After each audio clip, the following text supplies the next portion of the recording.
In the muddy trenches of World War I, new technologies were introduced that made war more deadly than ever before. One of these innovations was poison gas, which was first used by German forces in April of 1915. The use of poison gas would forever change the face of warfare and leave a lasting impact on those who survived it. Imagine the scene. It's 1915 and you're fighting for Germany in the trenches of Ypres in Belgium. For months, you've been living in a stalemate with the British and French forces, each side digging into their trenches and launching attacks that gain only a few yards of land at a terrible cost. Then one day everything changes. You hear the familiar whistle of an incoming artillery shell. But this time, it's followed by a strange green cloud billowing out of the trench on the other side. As the cloud drifts toward your position, you can smell something strange, a strong, pungent odor. And then the soldiers in the front line begin to choke and gasp for breath. Within minutes, the entire area is filled with these green clouds, and the air is thick with the stench of death. What you and the other soldiers are witnessing is the first large-scale use of poison gas in modern warfare. Over the next few years, different types of poison gases would be dropped on soldiers in the trenches of World War I, causing horrific injuries and death. The first type of poison gas used was chlorine gas, which was released in the spring of 1915. Chlorine gas was chosen because it was one of the first gases that could be produced in large quantities and was easy to store and transport. At first, the gas was used in small-scale attacks, but soon, large-scale deployments were taking place. In one of the most famous attacks, German forces released 150 tons of chlorine gas near the city of Ypres, creating a cloud that spread over an area of 500 square kilometers. The gas was extremely effective, causing thousands of casualties. The second type of poison gas used was phosgene, which was more deadly than chlorine, but also more difficult to produce.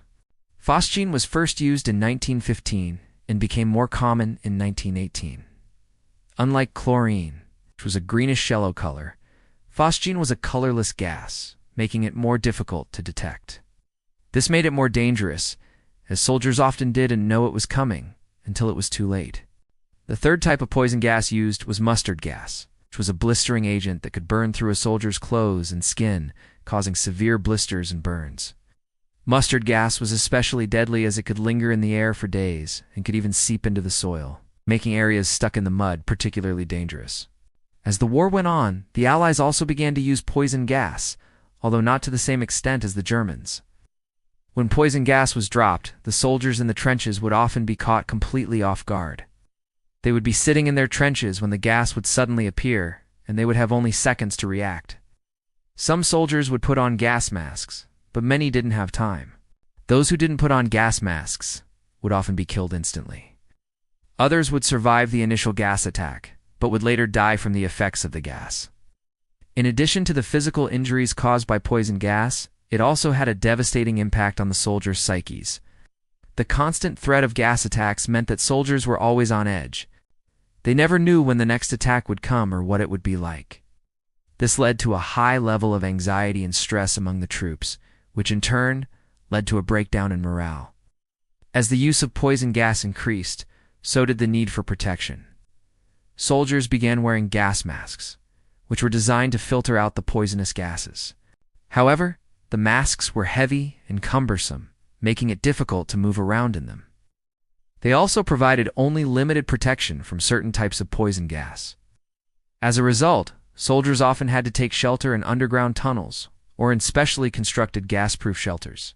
The use of poison gas in World War I led to international condemnation and eventually to the 1925 Geneva Protocol, which banned the use of chemical weapons in warfare.